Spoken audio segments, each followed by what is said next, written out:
Andrew actually sat down with Bridgewater's Ray Dalio, and he asked him about his biggest worry about the global economy.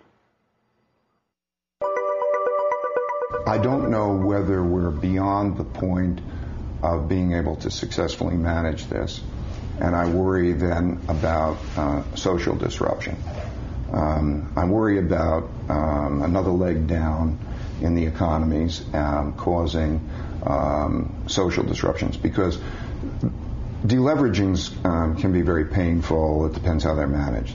But when people get at each other's throat, the rich and the poor, and the left and the right, and so on, and you have a basic breakdown, that becomes very threatening. For example, Hitler came to power in 1933, which was the depth of the Great Depression, because of the social tension between the factions.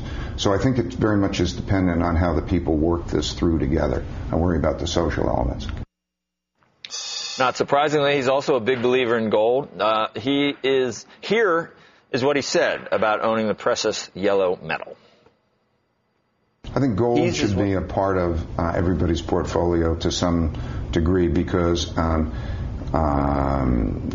it diversifies the portfolio. It is the alternative money. We have a situation now where when you have too much debt leads to the printing of money to make it easier to service.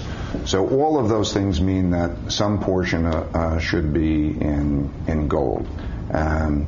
Warren Buffett won't touch gold. Mm-hmm. Okay, yeah.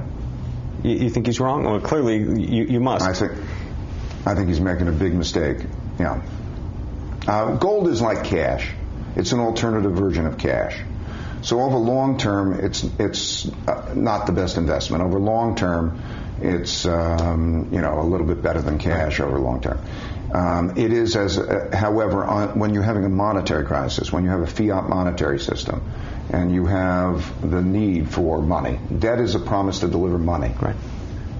So if you look at each of those devaluations that have taken place, March 1933, President Roosevelt closes the banks and then opens them and says you can get your money. And then they broke the link with gold. And so the history over that period of time is that money can be produced. Gold is somewhat limited. It's an effective. It's an alternative that should be part of everybody's portfolio, but not in a big way.